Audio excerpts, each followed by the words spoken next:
Had to hide and do it. So you want to tell me when your dad went and set the first examination above Middle school, he has to hide himself? Yes, you couldn't do the exam here. You had to go to Accra to do it. It wasn't for Northerners.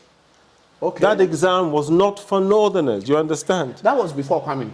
Yes. That was the colonial rule. Yes. Wow, this is a So we weren't educated in the North. So when Kwame Nkrumah, so what I was getting to was, because the North didn't have education earlier on, there weren't enough teachers from the North. Okay. So all my teachers were from the South. The teachers from the South couldn't speak Dagbani. No. So what was the common language we all communicated in? English. African business is home and abroad. Welcome to Kwame TV again, guys. Today I have a very, very, very special conversation for you. You know what? I am at the first Northern Ghanaian who was a lawyer in the 50s, who qualifies as a lawyer in the 50s, his house. And come with me, let's meet his son. I will not call his name. I know that he's called Andrew, but let's go and let Andrew tell us much about his dad and why he also moved from UK to Ghana almost about 10 years or 11 years ago, since 2014. You calculate the years yourself. So, hey, Mr. Andrew. Good afternoon. Good afternoon, Mr. Andrew. Nice to meet you. Nice to meet you. This is Mr. Andrew. And I'm going to have a conversation with him today. He's going to tell us all about North. He said he don't know Ghana. He only know North and UK. You see? Tamale and Cambridge. And Tamale and Cambridge. That's it. So he's going to tell us much about Tamale. Why even you, when you come to Ghana, or if you're a diaspora, when you hit your foot on the African soil or Ghana soil, come to the North and see it for yourself. Don't stay in Accra, Cape Coast, and all those places. Come to the North. Yeah. I think there's a lot in the North that he will tell you. Yeah. Mister, let's sit down and tell us. So, guys, as I said, I'm here with Mr. Andrew, and I am not going to beat around the bush. Let's go straight, Mr. Andrew. I've told my audience that you are Andrew, but they don't know. So you are here. They say, take it from the drum master or something. The horse's mouth. The horse's mouth. So okay, you are here. Tell us. Well, my name is Andrew Alassan. I'm from Tamale. I'm Ghanaian. My dad's Ghanaian. My mom's English. I came to this house when I was 6 months old. At 16, I went to Europe, went to England when I was 16, left this environment and went to the UK. Worked there, marriage, kids. At the age of 48, my life reached an impasse and I had a decision to make, whether to stay there and carry on with my life or come back home and spend the rest of my life here. I decided to come home. And it's the best thing I ever did. That's the best No, it's the best thing I ever did. Because we don't have much here. And not much is done properly. I mean, Accra, you get some things done properly, but still it's still not much. No, not much is done properly, especially in the field I'm in, which is hospitality. Okay. I mean, we haven't said this on camera, but we met because I have a restaurant and he came there to eat last night. In terms of hospitality, like we were talking earlier, we really don't... Yeah.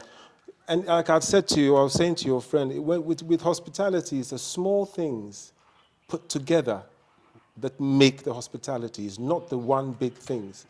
And in Ghana, we look for the big things. We don't get that the little things put together is what makes hospitality complete. Yeah, because it's a living thing. It's not a product where you make and put on a shelf. It's every day it's different. Everyone is different. You treat people differently. You have to have a standard. You have to have a standard. For example, I would say it's a small thing. Yeah. When Oasis is busy, even if we are busy, as soon as you come in, someone will give you a menu. That's true. Now, I've been to restaurants where I'm the only one there, and I still don't get a menu after 5 minutes. That's the difference. You see, they don't see That the is true. importance. That is true. That's true. Are I you think we getting it? even had experience that since I came Oh, here. well, you'll get it everywhere. Yeah. You'll get it Yeah. everywhere. So coming to you quickly, even though we're busy, when we come to you quickly, you feel good because you think, wow, they're busy, but someone has attended to me. To you, We yeah. like that word here, attended. Attended to you, yeah. Someone has attended to you, and it automatically makes you feel, oh, this place, they recognize I'm a customer. And you see, it's a small thing. Small thing, yeah. But it adds up to a big thing in the customer's mind. Value, yeah. You know, if you're delaying, I always say, give them some peanuts or talk to them. Don't order someone's food and leave them sitting there looking at you for 45 minutes. That's true, yeah. Say something to them. Don't be scared. But Go it and is say intimidating. something, yeah. That's true. It takes a while to get to know how to be a good waiter or waitress. And the smart ones learn that quickly. So after 30 minutes, they can see they're getting agitated. That's true. So give them some groundnuts and say, oh, no, we're busy, but it won't be long. But never give a time. No. Never give a time. Never give a time. Because you'll hang it around You hang it on your, on your neck. Yes, I had an MP, I won't mention his name, who came once, knew me, I didn't know him, and he was annoyed because my staff wouldn't give him a time. So he approached me angry that I should train my staff well, but they should give a time. And I said, sir, do you understand how difficult it would be for me to manage my staff if everybody gave a time? How do I manage that? Sir, I want you to pause, look at it from my point of view. Yeah. He didn't get it. I didn't respect him enough. Because once he said he was an MP, he expected me to do the, honorable. Honorable, yeah. And I didn't. And you said the truth. That is the truth. I know. You know how many people comes in a restaurant in a day? I know. How would I manage that? You say 5 minutes, you give 10 minutes, you give... I mean, be crazy. But I'm not in the kitchen. Yeah. In fact, and then he said it was fufu he wanted. And he said, oh, but yam only takes 10 minutes to boil. I said, fine, sir. When did that 10 minutes start?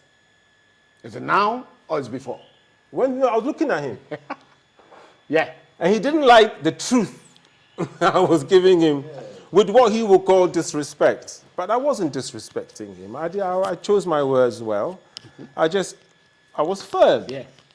I saw. But, you know, here, once you're an MP, you are allowed to be an honorable... abuse their position. Yeah. What if I didn't 30 minutes? 10 minutes up is not there. What then do? I know. I think people abuse their position. No, they do. Yeah. All right. But we will go back to the restaurant because that is what you do, and that is mostly the reason why we are here. But who is Mr. Andrew, and who is his father, and where are we now? okay. Tell us. My father was lawyer R.I. Alassane. He was the son of the Kumungu chief. He was the first son of the Kumungu chief, Kumbungna Alassane. That's my village, and obviously my dad was a son. My granddad was the chief. Yeah. So that's my lineage. I was born, like I said, I was born here. At the age of 16, went to UK, came back. But my dad was a big guy. He's a farmer, a lawyer, a farmer, and a politician. He ran with Adu Boahin in 92. Right? Yeah, as vice. I think that's the year they boycotted the election. Yeah. But he was with Adu. Yeah. So yeah, he's been in politics for a long time. Popular Front, Northern MPP. He passed away 10 years ago. And it was his passing that really also influenced my decision to come back. A lot of things came in at the right time. My employment situation there, my marriage situation there. In 2014? In 2014, yes. And then also in the UK, I'm talking. And my dad passing as well. So coming here for the funeral in April, I was thinking if things align, I'll come home. If I go there and the finances are right and I realize I can come and have enough to build my restaurant, I'll come home. Yeah. So I had that in my mind while I was attending his funeral. So it was a big part of me deciding to come back. Because had me and my sister not come back, all this would have gone into ruin, really. That's true. Yes, the whole compound wouldn't be looked after. I mean, we've made so many improvements to the place. And it's going to be a family house now for the next 50, 60 years. Depends on what my kids and my sister's kids and my brother's kids do. But at least we've preserved some antiquity for them, you know. Let's go back to UK. Let's go back to the UK. You moved from here to UK, 82. 82, at the age of 16. Yes. And in UK, that means you had the rest of your education in UK. Yes. You worked in UK. Yes. All the way till 2014. Yes. You had your family, you got wife and all that. So what were you doing in UK in terms of educationally and also professionally? I was in telecoms industry. Okay. That's where I worked with fibers, setting up local fiber networks around England. So I worked for BT for a little bit, British Telecom. BT, yeah. I worked for Marconi for a little bit. I worked for Cable and Wireless, and eventually Vodafone. Okay. Eventually Vodafone. It was the takeover of Vodafone, Cable and Wireless that gave me the opportunity, because they wanted to make some redundant and were giving really good terms for those who would put their hands up first. So while I was here thinking about at my dad's funeral, I'm thinking, I wonder what the sum is. If I put my hand up first, I wonder what the figure is, what the amount of money. Once I went back to the UK and realized, I put my hand up, and that was it. I was coming home. And no turn back. No. I couldn't live there now. Seriously. I haven't seen a winter for 10 years. Do you know how good that feels? Oh, look. I just wear a shirt. This I can wear all year round. All year round. I can wear barefoot all year round. No, but I think I was meant to come back. It was a time. Something was. Your dad brought you back home. God. Yeah. Dad brought you back home. That's God. why you said our ancestors. Your dad brought you back home. If your dad wouldn't have passed, you would have still be there because you would not think about coming back home. Well, that one, I don't know, but yes, that's what it is. If you had, this push you faster. Yes. It changed. The decision was made. Like I said, once I saw the figure, the amount of money, the decision was a second. To actually to decide, right, I'm going home. I put my kids down. It was, 12 and 14 at the time. I said, Daddy's going home. You said something about Tamale and Gold Coast.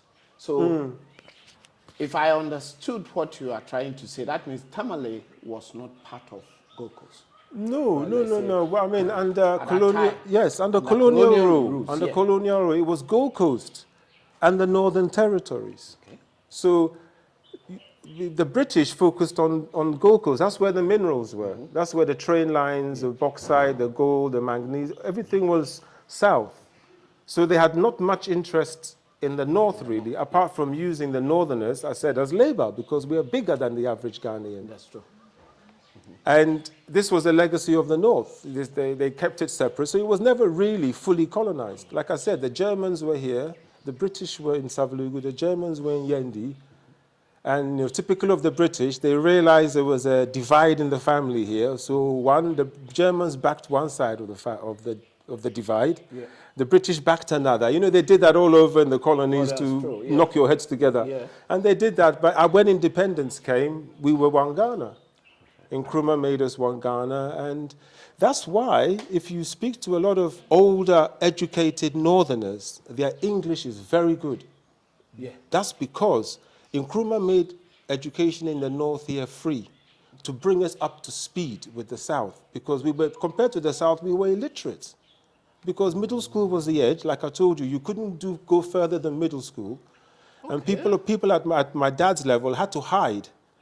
Go to Accra to take exams to show that they want to further their education. And a few they let go, like my dad. The governor liked him, saw the ambition in his eyes, and accepted it. But they had to hide and do it. So you want to tell me, when your dad went and set the first examination above middle school, he has to hide himself? Yes, you couldn't do the exam here. You had to go to Accra to do it. It wasn't for Northerners.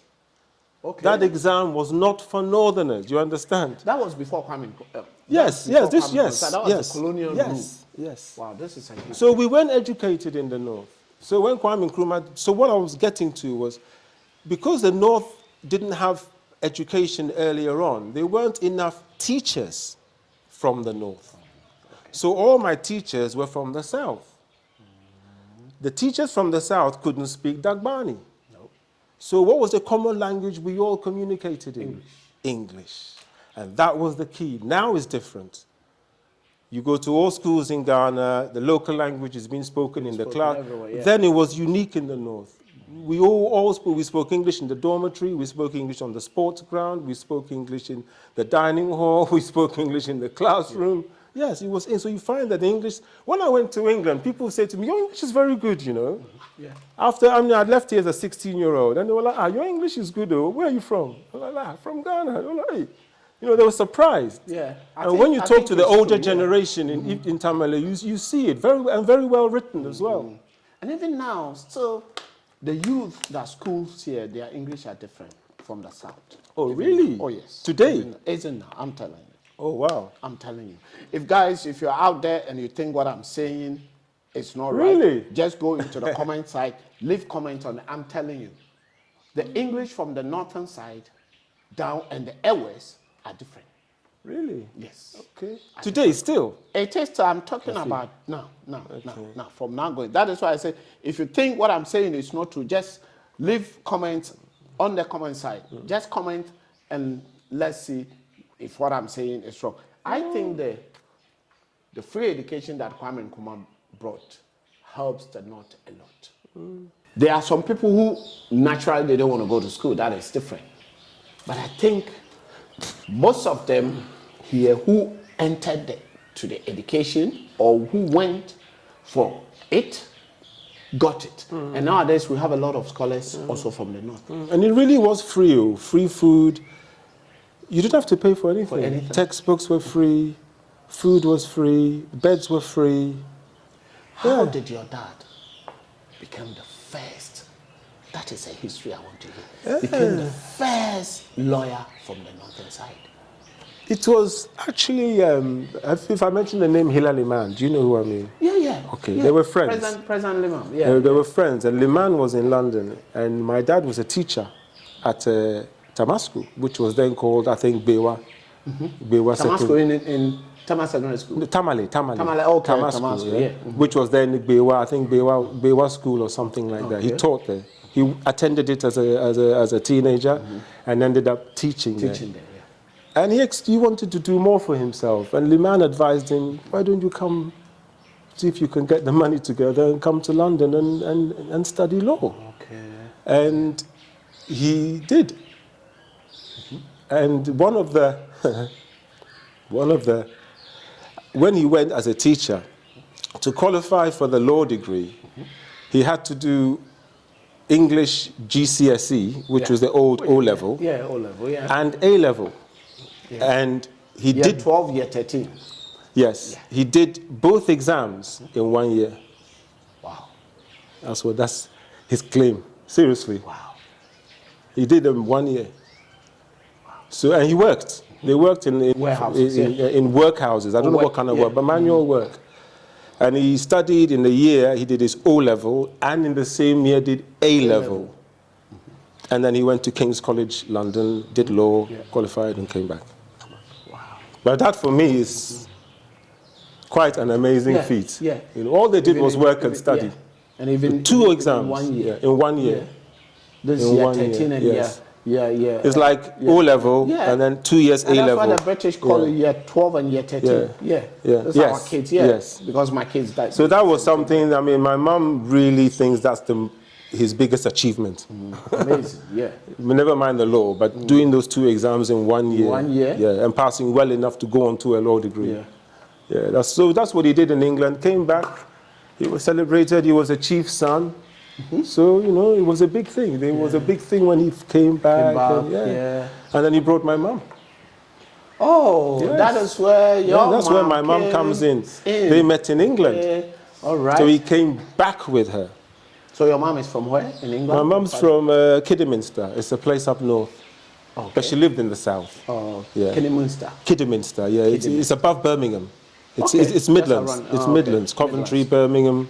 That area. Yeah, it's Midlands. It's Midlands thing. It's a small town. It's a small town. They used to make lots of carpets there. They used to have a lot of carpet factories there, Kidderminster.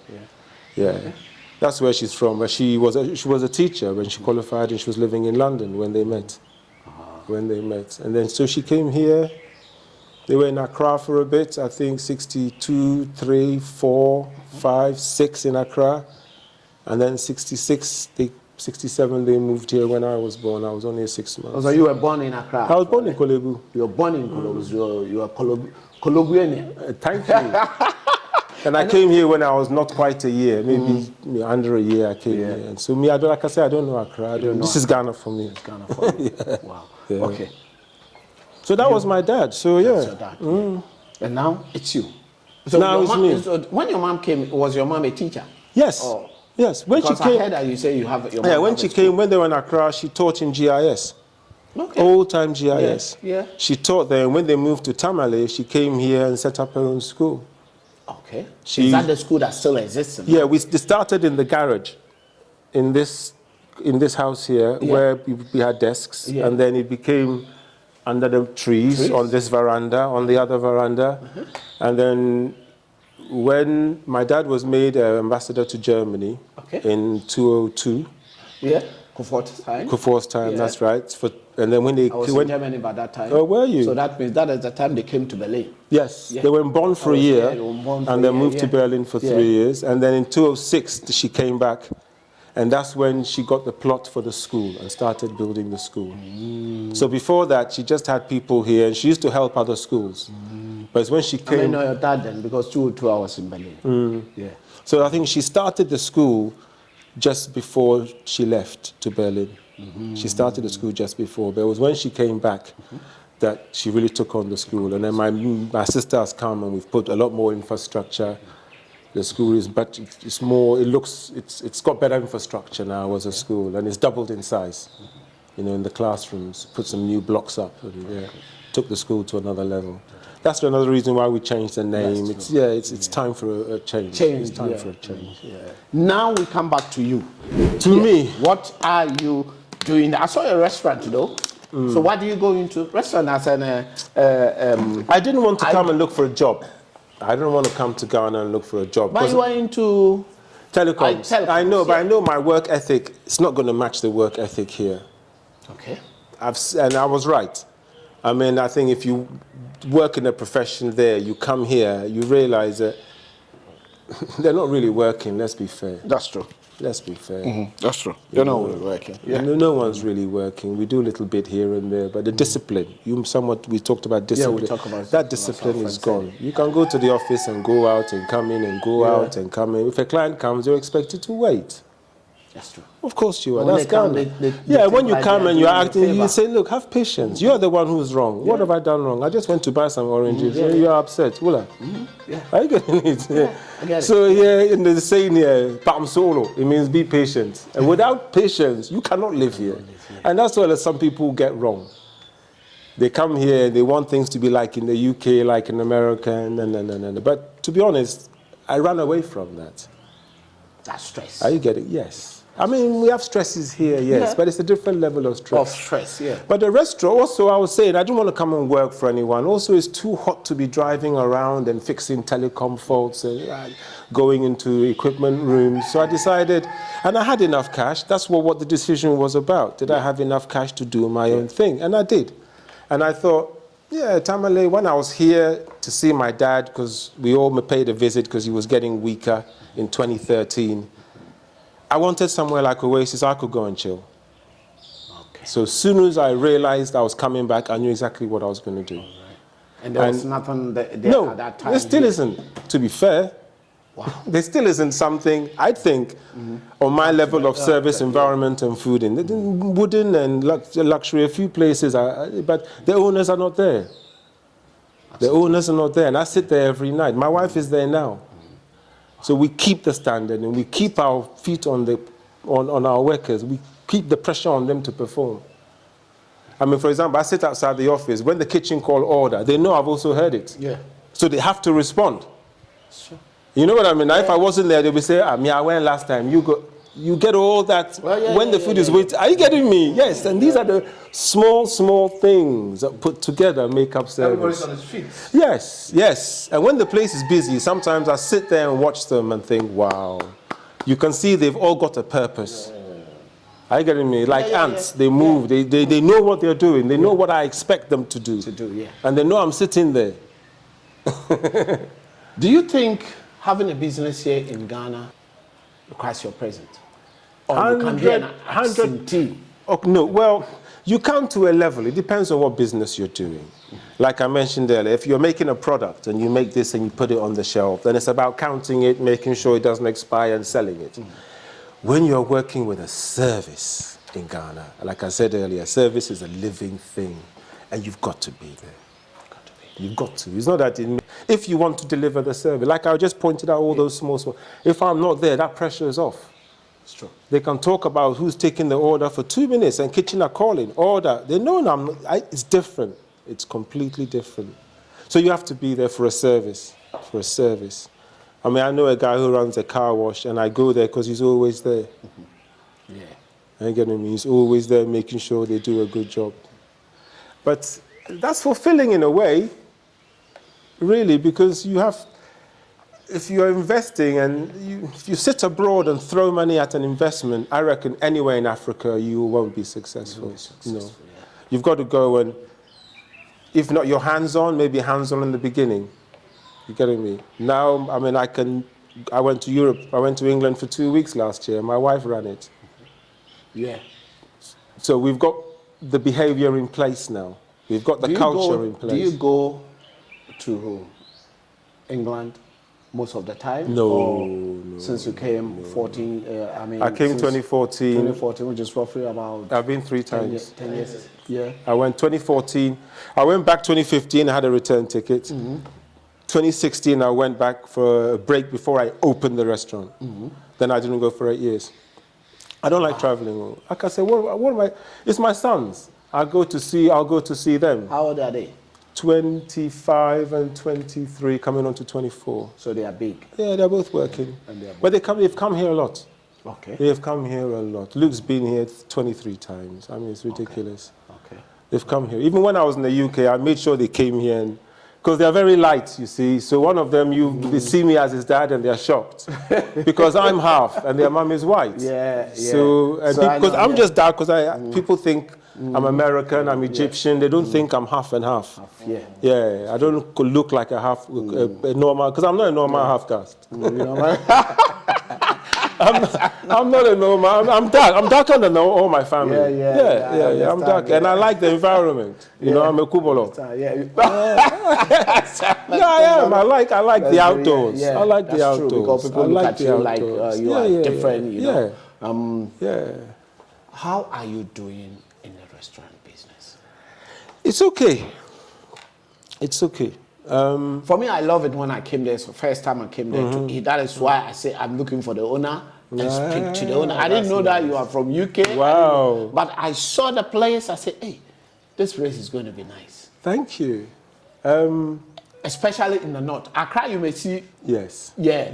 But here in the north, then I wanted to see also how the prices are, and it was fantastic. The special rice, Oasis special rice. Yeah, I ate special jollof. I watched the video. I saw your TikTok. Oh yes, Yeah, I watched good. the special jollof, and I requested. I said I don't like sausage, and they say, "Come on, we give you a different one." And what they give it to me, I think, is more than the sausage. So You see? you know, I it's cheated true. all these people. They give me the No, but better in one. fact, Yes. you're saying something that really is really important, and people feel that about Oasis. And someone was actually telling my wife the other day, when they complain, we do something about it. Yeah. And it's not a Ghanaian practice to do that. No. And that is the most important. Of course it They is. all want to have their way.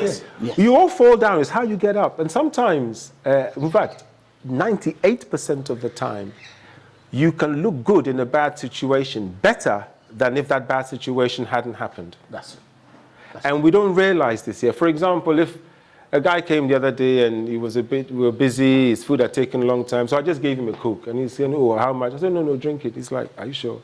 Yeah. So he drank it. Now, and he calmed down. To me, that's 5 CDs, 6 CDs, 7 CDs, whatever. Say 10 CDs. But now his narrative is not about the fault. It's how impressed he was, how I dealt with the fault. That becomes a story. That's all. And it's not worth 10 CDs. It's just 10 cities. And you kept it. And you definitely Yes, recommend he'll people. cook, exactly. He'll come back himself. And what I love about the ginger, Ginger, and yeah, the fruit juice. fruit It's wicked. juice. That's my wife's idea. I'll give her that. We took the Don Simon, but I didn't know that you have fruit juice there. You have fresh one to No, make. no. You don't. I had centrifugal things, but they kept breaking down because different people are using equipment here. It doesn't work. Because I see that there's a lot of watermelon around this area. But just now, it'll go in 2-3 weeks. Wow. Yeah. So I love the Don Simon and the ginger special side. Yes. You know, It's I nice. mentioned it several times on the TikTok. Cold with ice. I didn't even like I didn't take the cubes, but I'm telling you, for me, I recommend guys when you come to Tamale, don't go away. I mean, just visit Oasis. Because it is an oasis. It is different, yeah. That's why I called it that. Oh. Because an oasis is a watering hole in the desert. Tamale is half desert. Yes. But I always have a green garden, and you always get food and water. But there's even green here always as well. Well, that's my mom. My mom planted everything here. Wow. I told you, we've been here since 66. She's planted all the mango trees, and we've carried on. I've also planted now. You know, we've carried on planting. There's a new one growing right here. And you know that from here we are going to Oasis and eat. You know that we need to go and eat. Another one because I ate the try our pizza. Oasis special pizza. Yeah. Do you have special pizza? Yeah. But you know, for me, our menu is big. The menu is large. That day I only saw there was a lot, but I was into because my friend said I should go into the rice. Guys, keep watching Kamina TV, like, subscribe, and share. Guys, this is your first time coming across Kamina TV. Can they hit the subscribe button? We are talking about Tamale and Oasis. I am telling you, it's happening here. Hey, you know what I love about your place? That is why I said what we are doing here is a conversation. It's not an interview. The landscape. The landscape of northern region. When you go past Kintampo, you see the land. Boom. Flat and dry. I'm telling you. It's the different. And the land is dry, but they still plant rice. For this question, I asked the guy that I interviewed about the rice farming. He was able to say a bit, but I still didn't get it. You know, someone on the comment side said, but Tamale is dry. How can we plant rice? But there are rice areas. It's not everywhere you can grow rice. But having mentioned that, where Oasis is was called Rice City. That area of Tamale, in fact, I say was called, is called Rice City. Rice City. It's called Rice City because the water that washes down when it rains, in the old days, imagine no houses, used to all settle there. And they used to plant the paddy rice in the water. So the area was called Rice City. Before, now it's carved up as plots. Now there's gutters, the water is being diverted. Yes. Yes, but you still, water is still a problem.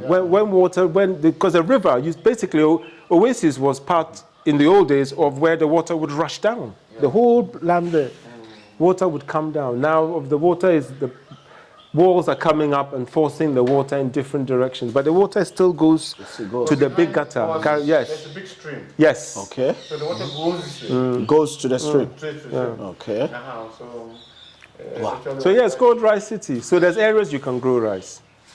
And then Nasia, there's an area, but as you go between Tamale and Bolga, I saw that's Nasia. the rice growing area. Because that's where the water washes and it sits.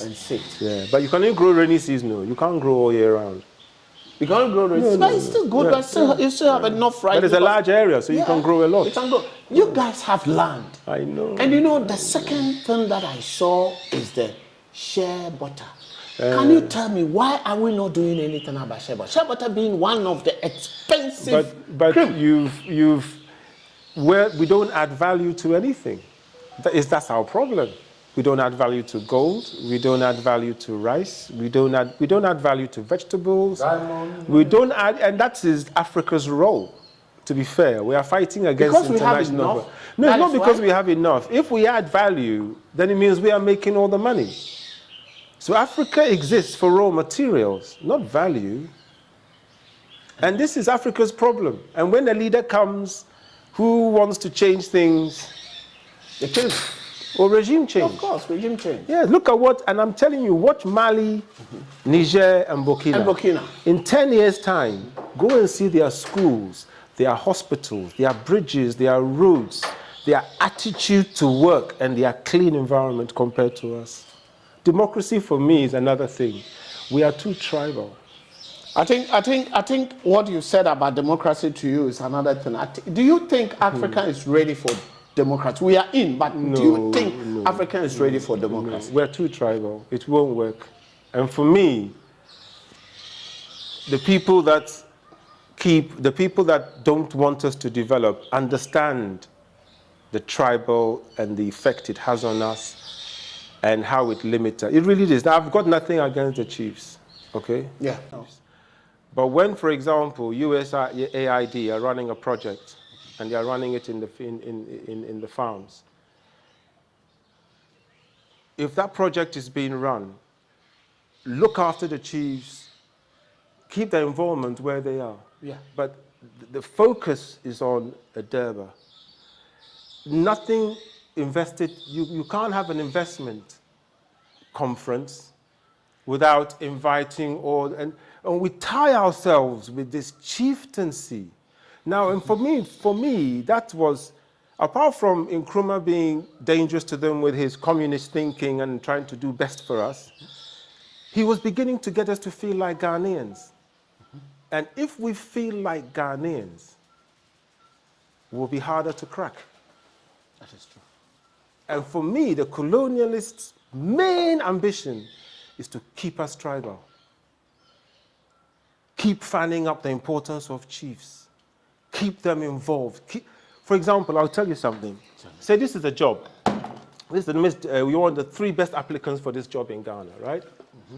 You have an objective, scientific, overwhelmingly brilliant selection process. Yeah? Everyone in Ghana agrees that, look, you can't do any more with this process. If this process comes up with the 3, they're going to be the 3 best in the country, okay? Process brings up 3 Ghanaians. 3 Dagombes. We won't allow. We will simply change Because of tribal? Of course. We will simply change our minds. Are you getting it? If we all say today is Monday, who's to say it's not? No, that's true. And that's what we will do. If he checks up 3 hours, same thing. If he comes up with 3 Ashantis, same thing. How do you progress if it's not a meritocracy? If you don't get anywhere on merit? How do we get anywhere as a country? That's why a Dagomba man seeing a forest trashed in Kumasi, he doesn't give a fuck. Yeah, what's it to do with him? No. Oh. Had you felt Ghanaian, you go and cut down a tree in Germany and see who comes to you. Thank you. Yes.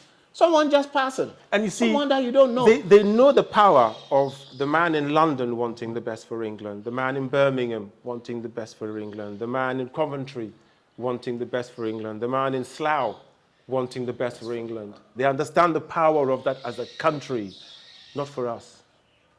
Keep them like this. I'm Keep serious. them divided. Yes. The Yana is more important to people here than the president. It's true. The Asantini is more important to Ashantis than the president. Yes, any day of the week. True. That is true. Yes. If you talk anything about Ashanti, if you talk anything about... And these are some of the small things that actually stop us. Talking about the kings and the chiefs, people come after you. And for me, as long as we are... and this is what Nkrumah was trying to get over. And they didn't understand him. They say he's evil. No, they understood him. So they why were did scared. Who? Our colonial masters. They understood him. But if that happens, where do they get access to us? I'm talking about even with the Ghanaian masses. The Ghanaians. Didn't understand. No. They don't understand him. No, not really. Because the narrative is all from them. Now the world is changing. We are getting narrative from TikTok and from all other sources, not the BBC. That's why this Israeli thing is now, it can't carry on forever now. Watch. Yeah, that's true. We are hearing all the I know more about Gaza through TikTok than I've ever heard about before. BBC or CNN. Yes, because they don't tell you the backstory. Are you getting it? Yeah, October the 7th. No, it didn't start October the 7th. No. It started in 1917 with the Balfour Treaty. That's true. Are you getting me? Yeah, all this I've learned from TikTok. That's true. All this you learn from the media, and other people are learning it, not just me. So they can't control. Look at how Kamala Harris was destroyed in the election. Oh. Yeah. Whoa. You have the power to stop this war, but you are encouraging Yes. it. And you see what they did last minute? Yes. They sanctioned their weapons to be fired from Ukraine. Fire, yeah. Last minute too. Even recently, I heard that France also sanctioned. They said they want to fire them because. So basically, they are creating another war. I mean, I know we're now talking bigger politics, but I want to see us somewhere in the BRICS in the next 10 years to join the BRICS bloc. I think 10 years is too long for me. Well, I think so too, but things happen slowly here. I think. Well, we're not going to go into politics, but I'm telling you that the election in Ghana has changed a lot of people's minds. And I think, I said we are not into politics, but let's say this. It's something to say. I think if NDC has a good intention for Ghana, Ghana can change within a short time. Yeah. No, it can. Because they have control. Yeah. 2/3, even, yeah. They can even... Yes. Yeah. They can change any constitution that is not helping Ghana. You know what, Captain Smart, the guy, you know what he said? That they should give the MPPs laptops. They should work from home. Can you imagine? Because they are ineffective. Whatever you all vote will come on top. Doesn't matter. Because the impact is not It's not. It's nothing. You stay out. Let's work from home. I'm telling you, we it's even true. cut costs. We don't do politics, but guys, I'm telling you, this is something that is reality. We need to talk about it. Oh, I'll answer it later. We need to say something about it because we don't do politics, as I said. Yes. But this is a reality. Yes, yeah, I know. It met us here. We saw it. So if people want change, they have said it and they have changed it with their finger without any trouble. I know. Peaceful too. Peaceful. Yeah. Most. That means Ghanaians are talking. Yeah. So I think Like you said. the president-elect has to listen. Yeah, we'll see. And he has nothing to lose because it's his last 4 years. I know. He can't come back. Yes, so he has nothing to lose. Be very interesting to leave 4 legacy, years. as Yes. he said. I know. So guys, keep watching Communal TV. As I said, leave comments. This is a conversation. You can come in by leaving comments on this. You know, this man, Andrew, that I get him here, I will go and I'll come back again in 6 months time and see how the restaurant is doing. I'm going to come back again. I'm telling you, to speak to him. We have a lot to talk about. I tell you. Because now here in the north, let's go. We are now heading to investment. Okay. What people can invest here in the north. Okay. And mostly our brothers and sisters in the diaspora. Like I'm talking about any African descendant who was kidnapped here, camped, and taken away by force. Those people who want to come back, a lot of them want to come back, but they don't even know where to invest. People like you can tell them. Even you don't know Accra, you don't know Ghana, you know Tamale. Yes, I can't talk for Accra. Here, yes. Tell us much about your area here, what they can do. Okay. Whether it's farming, whatever it is. Now, we hit on something earlier about being present. Yeah. And that is the big problem. If you're over there and you are investing here, you really have to be here. And if you are working there, I don't see how, because what do you get, four weeks a year holiday? Yeah. Four working weeks. That's 20 days. Yeah, 20 days. Roughly So the highest is 30 days. You can't do anything. You can't do anything if you work there. So, but if you are, I always say, if you are in America or England and you've got £150,000 equity in your house, your kids are grown, you're working, you're divorced, you're not in a relationship, get out. That was my situation 10 years ago. Now, I would have needed a bit more money because things are more expensive, but it's the same thing because you cannot, it depends on what investment you're going to do. I mean, here, the big obvious investment is agribusiness and agri-processing, but that's huge money. And it's all sector. It's huge money. I mean, you are buying tractors, you are buying combines, you are building warehouses, you are building accommodation for staff, you are building shelters. Are you getting me? Yeah. It's huge. You are building, and for me, like I said, it's added value. So if you're going to grow vegetables, you want a processing place where you package them. So that's huge money, and that is beyond. That's beyond someone working in the diaspora. But like I said earlier, it's the services. It's the services that we lack here. For example, there's probably about 100 car washes in Tamale. Okay. Not one does it properly. Are you getting me? Not one does it properly. There's probably 1,000 barbershops. Yeah. Not one does it properly. It's the services. I just picked a restaurant.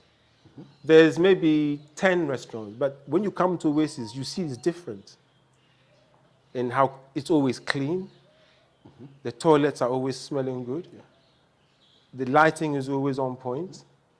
The staff are always smart. And these are the things that I was saying, add up. No one gets that. So they can build a big hotel and have a nice restaurant. You go there and there's 2 tables and you're waiting 40 minutes. 2 minutes, yes. That's true. Because they don't focus on the actual delivering. They want, like I said, the hospitality thing, it's good because it makes it easy for me. Because for me, all that stuff comes naturally. I've been to a restaurant, I've sat down, the owner is there, I haven't been attended to for 5 minutes, and she hasn't told anybody to attend to me. Attend to you, yeah. And she's there. No. So and what, happens all the time what anyway. standard is she setting? Imagine when she's not there. There. It took me 10 minutes. Yeah. I'll get up and walk out and they'll just watch me walk. Yeah, straight away. It does happen. It happens always, even in the South. It's Ghana. But so this is where, for me, the money is, and also another reason you asked me why I did a restaurant. I didn't want to do a business where I'm giving you 90-day payment terms. Because I know Ghanaians, they're like fish when they owe money. You can't catch them. You can't. And they'll be, we have a challenge, issue. So, but come, you eat, you pay, Cash down. go.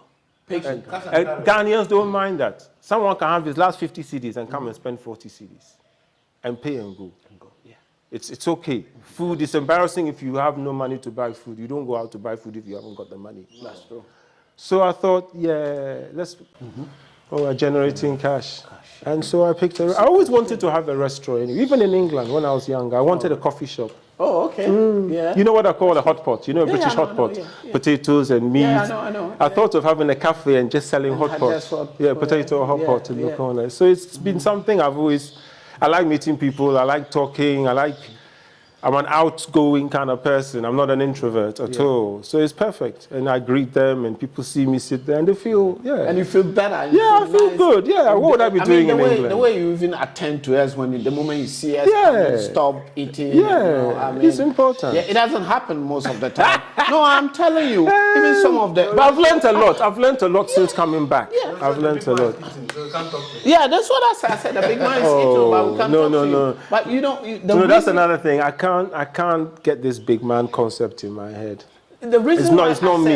It's not me. You know, the reason why I said that is I've been in Ghana roughly 2 years now. Then I've been going around, talking to people, and I see even the restaurants are not standard, are not like this. When you go and if you want to speak to people, it's like the attitude and even the workers, the way they walk to you, and when they finish, they're expecting tip. I know. For no service. And that your little girl that serves. I mean, she was amazing. Oh, they've got name badges. Do you know who it was? Did I look at it? Was she a female, yeah? She was a female, a bit fair. And smallish. Yeah, smallish. Oh, no, Felicia. Yeah, and she's got a nice smile. Yeah. She was fantastic, and I gave her a camera. Come on, take us pictures. She took her pictures and all this. It was amazing, Felicia. This is what we want. Yeah. Impact in the people. Yes. Let the people. And you can see that. You say just they are working and going. Those who are smart will pick that attitude. Well, I've tried. Going to open their own. I tried to have a talk with them a few weeks ago, and what I was trying to explain to them was all the things that Ghana has failed to put inside them. They can learn at Oasis. Be punctual, be neat, speak well, have manners. All these things that develop your own personal character and your environment. You might live there forever. No, but take it away with you. Take it away with you. Because like the other day, I have coffee there in the morning before I come here. And this girl turned and she put her shirt on, or she didn't iron it. And I said, go home and change. She was looking at me. I said, you think I'm fucking joking? Yes. Go home and change. So then she went home and she came back. I said, you've got an hour. If you don't come in like an hour, forget. Because I found out where she lives, Takasaka. She could go and come in an hour. So then she came back in an hour with a nice iron shirt. I said, so why? You could do it. I said, so why? And I said, I'll tell you why. You didn't think it was important. It's not about you. This business is not about you. Do you understand? It's not about you. It's about you and your role in the. How can I make sure the place is neat? Everything is, and you be standing there with your shirt. So the next day, she have seen her shirt. I almost tipped her. She came. And you know, you have to be, so all these things are, but they add value to you as a human being. No one gets that really. Do you think those type of characters or the attitude that is happening now, do you think it's just because of this time? Because when we were going to school in those days, yes, if you don't iron your clothes, you cannot come. You mentioned it earlier. Discipline. The discipline in us has gone. We have some book that called Courtesy Begins at Home. And we have a book that's about courtesy or something like that. Take courtesy for boys and girls. I don't remember it, really. And when you read it, I'm telling manners. you. Oh, yes. Manners, yeah. You see, Simple you need manners. to iron your clothes. You need to be on time in school. You need to dress properly, improper dressing. Yes. You know, that is all There was gone. another book called Citizen. Citizen, yeah. Yes. And all those is gone. Because that time you go to library and just pick it and start reading it. Then you have to read it because you write an exams on it. Yes. You see, that is about discipline just has elementary to Form 4. You will learn all those things. I mean, for me, discipline in the world has gone, but we've also fallen off quicker than most people because now, you know, maybe, I don't know what it is, but the discipline, the personal discipline. Look at the rubbish. No one's disciplined in throwing rubbish away in the right place. And I don't know when it went so bad. I really don't. I think the government need to bring Nsaman back. Do you remember those days? Now all in I remember Sama. Now all Sama will do will take bribe and walk away from the rubbish. No, I'm serious. That's where the rot is. That's true. The rot is in our heads, though. But I think they are still there because they are in those. They have to let you clean your Yeah, this is what they I'm were trying more to feared say, than police back in the day. Yes. You had more powers. And those Lampu people. But now no one does their jobs. Have you been to a hospital lately? You know the nurses steal your drugs and sell them. Yeah. I mean, that's what I mean about the rot. We can blame government all we like, but I've told you, I've come back and we have changed as people. We have changed. And the politicians have done it to us because they've been ruling us since Nkrumah. And the whole attitude is accepted. I mean, I know someone who was at work, they got a promotion. Unless they pay 3,000, they don't get the new wage.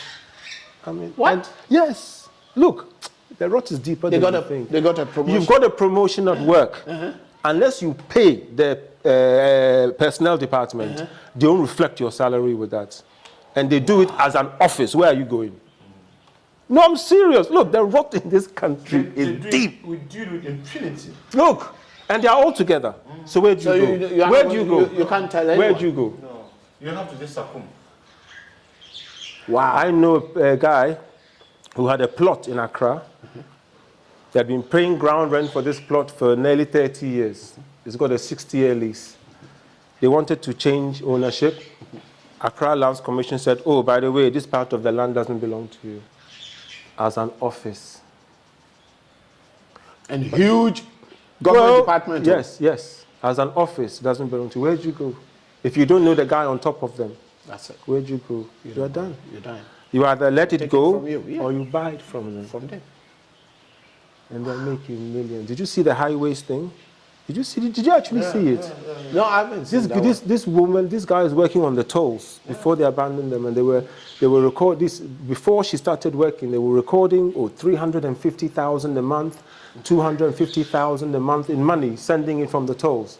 When she got into the job, she's sending 1.2, 1.5, 2.5 million. They are telling her, hey, the people said no. Don't do this. You do this, you can't work here like this. That's Ghana. Wow. So imagine people are sitting somewhere and they are sharing close to 2 million a month of Ghana's money, and we are borrowing from IMF. No, the rot is deeper than And you we can't even think. pay our debts as a nation. It's deeper than you think. I'm If telling someone you. can No, have, it's deeper if than you someone can think. have $1 million under his bed, And under her bed. yes. And Europe that's the can tip of the try. iceberg. It's the Can tip you of try the this in- iceberg. Can you try this in Europe? What will you see change if you become like a tourist minister? If you have opportunity to become a tourist minister? Your dad Wow. was once an ambassador. So if you tourism were- minister. Yes. Yeah. Like I Because you are said, in the hospitality, that's why we give you that. Okay. What I would do as tourism minister is I would provide the infrastructure for services around sites of tourism. Okay. So, for example, Larabanga, the oldest mosque in West Africa, oldest mosque in Africa, no, I think West Africa, the oldest mosque in West Africa. I'll provide maybe a precinct, 5 units, different sizes, electricity, water, sanitation. Come and rent it. Do your small cafe, do your bookshop, do your memorabilia shop. You rent it, print your T-shirts, print your mugs, your spoons, anything you want as a tourism artifact or Larabanga, do and sell, but we provide you the basis. And I will do that throughout the country. Like I say, I don't know Ghana very well. I only know the north. But you could do that on the slave route. You could do it somewhere in Salaga, because people come to Ghana. Even, look, Elmina Castle, the restaurant in there is useless. No, that one. There's nothing there. There's nothing there. I mean, there's a pie and a cold cup of tea, and this is the problem we are facing. And this So so if a government cannot promote the biggest foreign attractor, which is Elmina Castle, what does it say about the small sites? For example, where the slaves rested in Salaga on the way to Elmina. No one goes there. Manso. And Yes, all along the route. There's points here that they travel down from and rested. So you could do things around those sites. And this is just the slavery story. You could do stuff around our chiefs and our history, and and I always say, Ghanaians are not interested in the North. How do you expect foreigners to be? And this, I will have come back on it before we finish. Internal tourism, for me, is more important. Because, for example, when you go to Thailand, when you go to one island and you're leaving, they'll say, where are you going? If you're going home, why? Have you been to... And they tell you what is there. I'll tell you this, a true story. My friend from Gabon was in the north working on a project. His wife was coming to visit him. Not a part of Gabon. I don't know where in Gabon he's from, but he was here working in the north. Yeah, in the Ghana. He was here in Tamale. His wife was coming from Gabon to visit him. She had 2 days in Accra before she came up. He was waiting for her here. So she said, well, let me go to the tourism office and, find out about Ghana. I'm coming to the north, blah, blah, blah. You know what they told her? What are you going there for? This is tourism office. In Accra? In Accra. Telling her, north. What are you going to Tamale for? Yes. But this is our attitude to everything. Just put the woman Look, down. Ghana down. They put the whole north. It's like basically, what are you going there for? Yeah. Instead of saying, okay, now there's the Laragabanga Mosque. No, what are you going there for? And this is what, look, we don't care. We simply don't care. So what will you see change? Well, like I said, I will put infrastructure around those sites to encourage businesses, because people ask themselves 3 things when they go somewhere. What am I going to do? Where am I going to eat? And where am I going to stay? Yeah. Answer those questions, and they will come. It's that simple. Now people coming to the north, they're thinking, Zena Lodge is open, the old one, Damongo Motel has been revamped, there's Al-Qaeda, you can stay in some nice hotels, Wooden is a nice environment, Oasis is a nice environment, these are the things people come for. Not to go and see your Durbar. Are you getting it? Yeah. Then you incorporate the Durbar. But the Durbar is not the reason they come. No. We are focused so much That's true. on chiefs and horses, and we forget that they don't come for that. No. But at the end of the way, is he going to sleep? They don't come for that. Yes. They will experience that when they are here. But you can't show them a Durban and say, oh, come at 10. What is hot, is dusty, there's heat everywhere. They should come in just for that. No, they want a nice place in the evening where they can eat, a nice pool they can swim in. They want those services here, but they are coming. And this is the growth thing, Tamale. I don't know about products, but I'm into services and the services, but they are more problematic, like we discussed, because you've got to be there. You can't run a hotel here and sit in Accra. You can't even run a restaurant here and sit here. The only reason I'm sitting here is because my wife is there. And you never see us in the same place together. You always... It's like a relay. It's like a relay team. All has a role to play. Yes. She looks after the kitchen, I look after the front. That's right. I don't cross that line. I don't cross that line. I don't. So now tell me the reason why Ghanaians themselves don't see anything in the north. In the north. In the northern part. That one I don't know. I think the narrative has been bad from the start. We're always fighting. You hear that a lot. People come in the south think because of this Abudu and Dani and Diana being beheaded. You know, the whole story. But Diana is beheaded was not too long ago. No, I know. But that's what I mean. You know, all that in the south carried the narrative that in the north they are wild. They are always fighting. You know, when There's I was coming. About 4 or 5 people told me that, but there's fight. There's fight in the north. I'm telling you. Well, so when we are going to Bolga, I ask you, where is Boko? Then I keep on telling people that come on, read the map.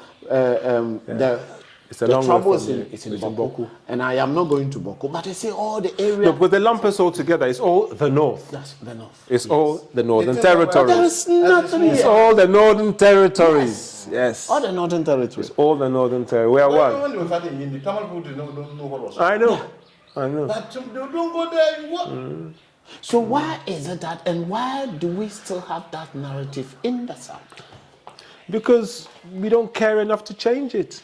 Simple as. Tourism minister could do something, do programs, educate, have something going on in the schools. We could do something about it, but for me, down to leadership at the end of the day. Again, leadership. I mean, where are the examples these days? In the end, let me say this.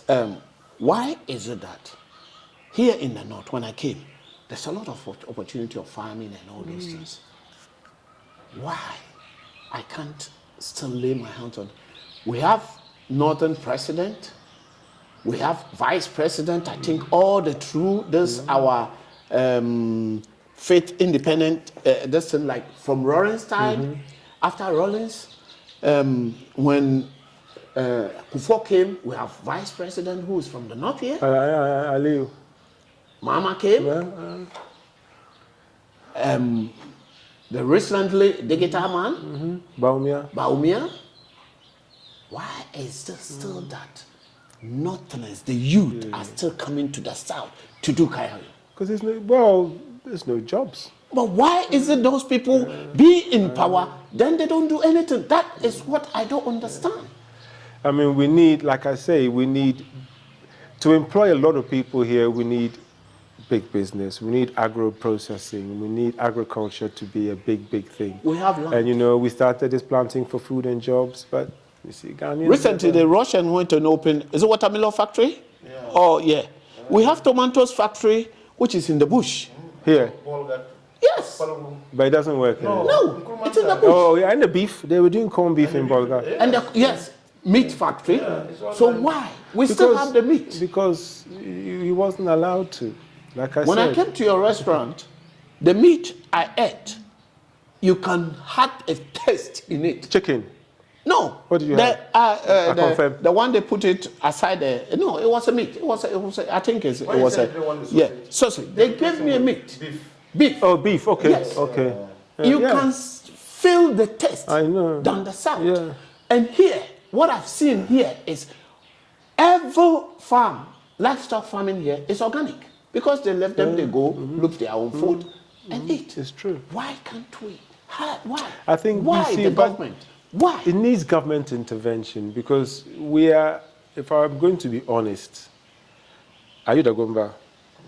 Yeah, Moshi. Dagombas or the people here, we don't really like business. We don't do business too well in our history.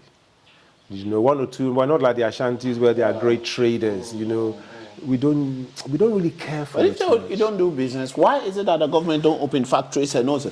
Well, but you see, now these things, I mean, is it the government's, if the government, I mean, those days of Nkrumah where government opened factories, I think are gone now. Now these days it's private investment. Yeah, but one district, one factory has been in 8 years. Yeah, still people are going down to be Kayayo. Why is it that? That is what I don't understand. I mean, for example, here we should have a cassava factory. I think there's one in the south, I think, but I don't know if it's private. Yeah, I think they have. You know, cassava starch. Starch is one of the, and the alcohol is used in lots of industries.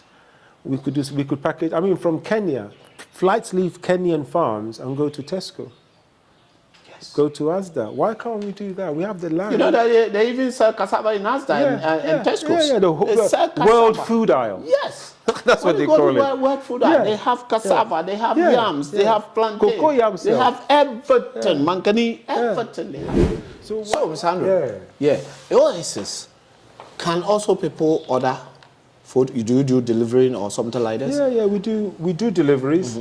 I don't have a delivery service of my own, i.e. my own bikes. But what we do is, if you call for delivery, we'll cook the food, call a delivery service. And what I do is I get the delivery guy to call the customer. Okay.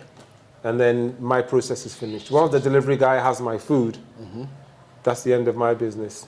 Okay. Because I don't have to get into where the customer is, directions, They tell the delivery guy that, and they have their own business. There's about maybe 3 or 4 companies in Tamale that are pretty good. Pretty good. When we call them, they come and pick it up. For example, if I'm abroad and I want my kids or my family members to come and eat like what just happened. The guy is a Tamale guy. He's in Australia. He WhatsApped me from Australia to tell me that his wife and his family are coming to Oasis. Told me what they are eating. Told me to let them eat and go, and he'll pay me from Australia mobile money. This is fantastic. That's fantastic. Yeah. 24-hour economy. 24-hour economy. So what about this Christmas? What are you expecting there? Well, so Christmas, if people outside there and they want their people to come for Christmas parties and all that. Yes, we get a lot. The Christmas is busy, but I'm hoping this year we get some from the, you know when I say dirty December, do you know what I mean? The diasporans coming into Accra to party. I think hopefully a few of them will start coming up north. Hopefully this is what your communication will try and encourage. We'll try and encourage them to come up north and, you know, come and stay somewhere nice, eat something nice, drop some dollars, and we all benefit. And do you have nice places to stay? Yeah, there's some nice hotels now. Regal is a nice hotel. Marcus's place, Little Africa Lodge. Modern City is nice. So we have a couple of hotels as well. Yeah, there's some nice. Mariam too. But Mariam hasn't got a pool, and for me that's a big thing. If you're staying in a hotel, you want a pool. You want a pool, You want a pool, especially in this hot weather.